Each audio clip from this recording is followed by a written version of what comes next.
Salut à toutes et à tous, on se retrouve aujourd'hui pour un nouveau test sur le nouveau jeu du studio Camposanto, le mystérieux et décalé Firewatch. Alors Firewatch, c'est un jeu qui a été annoncé il y a 2 ans à l'E3 2014. Donc c'est un jeu indé, hautement narratif et basé sur l'aventure.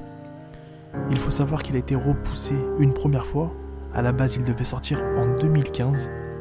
C'est développé, comme je l'ai dit, par le studio californien Camposanto, qui est basé à San Francisco, et c'est édité par Panic. Donc il faut savoir qu'en ce moment, le petit studio Camposanto, ils sont sur un nouveau jeu, donc affaire à suivre. S'il y a peut-être un communiqué cette année, ou un petit trailer, ça serait sympa. Ça me fait déjà rien qu'à... ça me fait frissonner, je me dis ça va être une tuerie, enfin je l'espère. On verra. Donc c'est sorti le 9 février 2016 au prix de 20€ sur PS4, PC, Mac et Linux.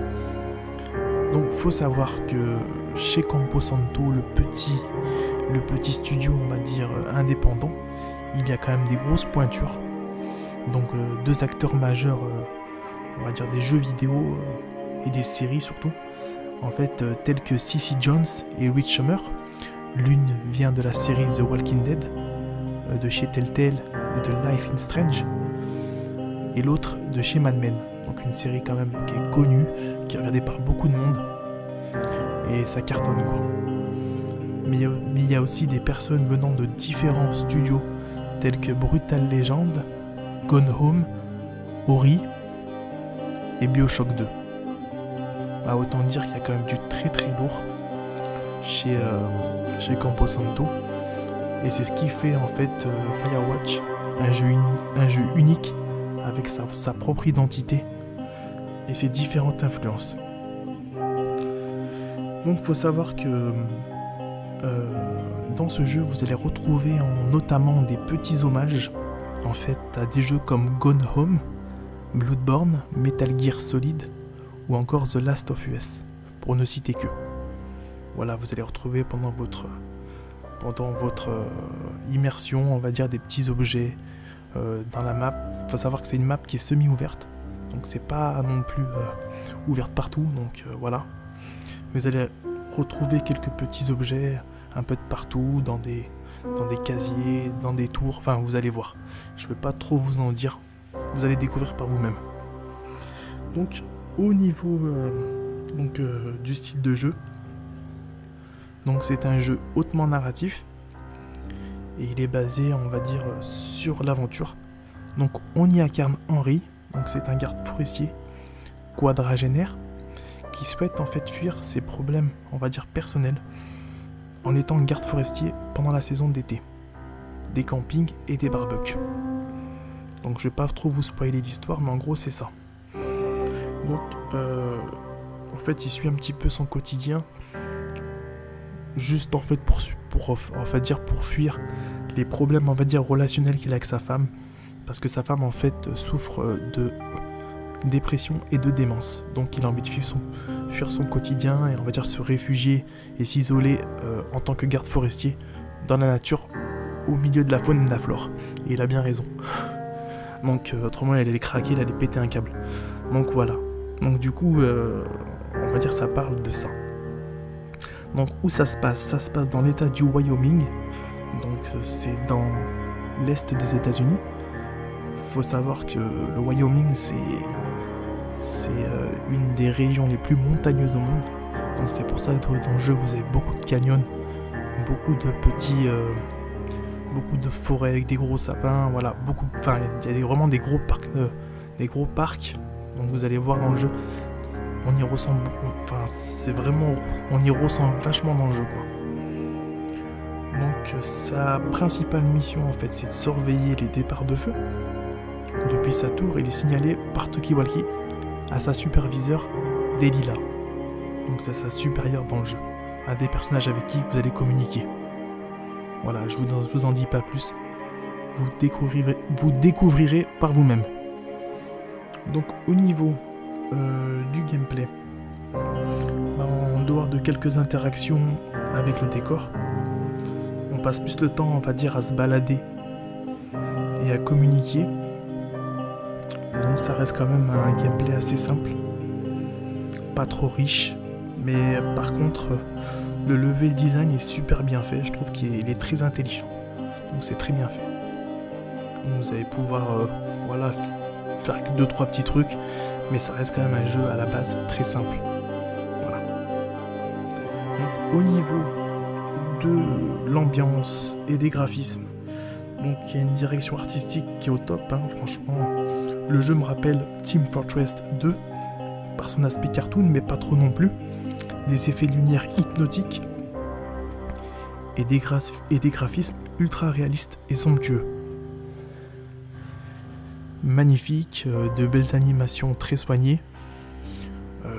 Donc c'est pour ça que Firewatch en fait vraiment un jeu qui est unique. Il y a une super trame narrative, très bien écrite. Donc c'est un des gros points forts du jeu. On va dire au niveau de l'ambiance et des graphismes, c'est à peu près tout, c'est vraiment beau, vous allez voir. Franchement, je suis resté scotché. Donc j'ai rencontré quand même quelques bugs.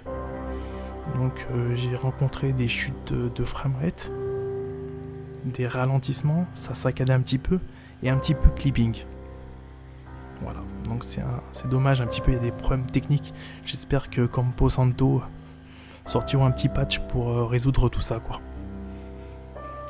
Voilà, on va dire au niveau ambiance et graphisme. Donc la BO. Alors la BO, franchement c'est du lourd.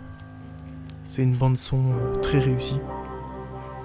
Pour moi, à l'image du jeu, quoi. Elle est très émotionnelle, très nature, très intimiste. Moi je l'ai trouvé superbe. Donc au niveau du contenu et de la durée de vie, entre 4 et 6 heures de jeu maxi. Donc dommage, c'est vraiment trop court, quoi.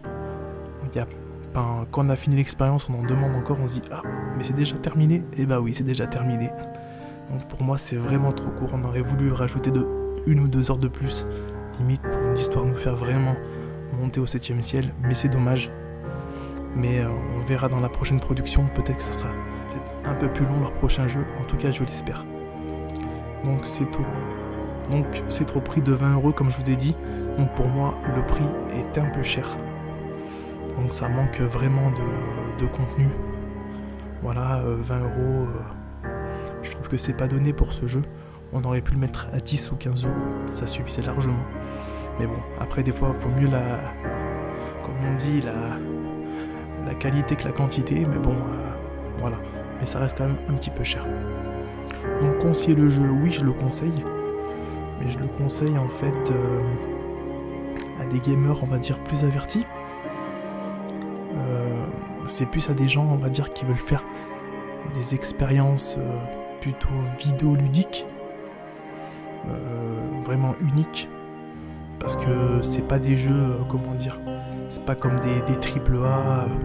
Voilà, là faut savoir que vous êtes avec votre boussole et votre carte, c'est vous qui vous dirigez, c'est pas déjà tout tracé, donc vous vous débrouillez. Donc c'est vraiment un style de jeu, on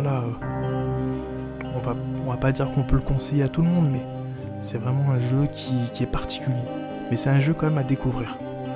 Donc avis aux amateurs qui sont avides d'expérience, foncez, il n'y a pas de souci, c'est du lourd.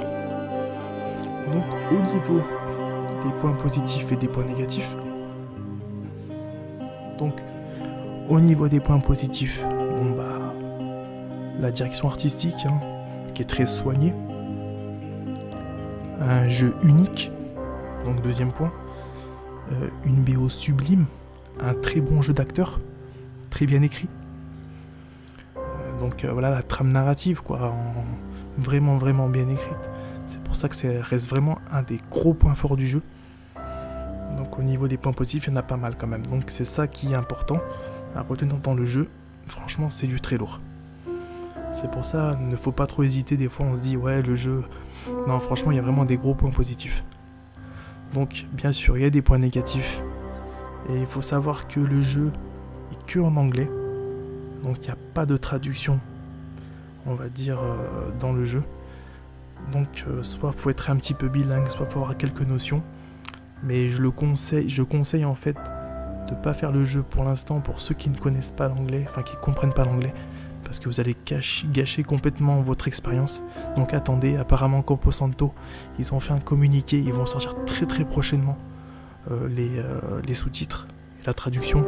Donc patience. Voilà.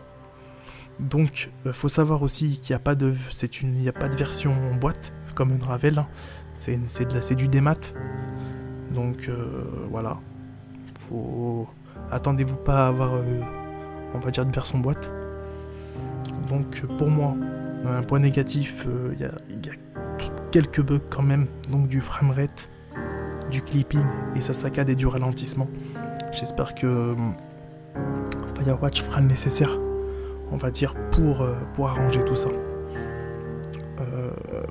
La durée de vie est vraiment trop courte. Dommage, on aurait voulu quelques heures en plus. Et il n'y a pas de rejouabilité. Et ça, c'est... Bon, dans ce style de jeu, on comprend. Mais c'est dommage, on aurait voulu un petit truc en plus. On aurait peut-être pu rejouer, petit défi. Enfin, je sais pas. Après, c'est vrai que ça, c'est vraiment un jeu à expérience. Donc, voilà. Donc, c'est à peu près tout pour ce Firewatch. Donc, n'hésitez pas donc à mettre un petit pouce bleu si vous avez kiffé. Et mettre un petit commentaire si vous avez aimé ou détesté. Et moi je vous dis à la prochaine pour un nouveau test. Et je vous dis portez-vous bien. Allez, bye bye.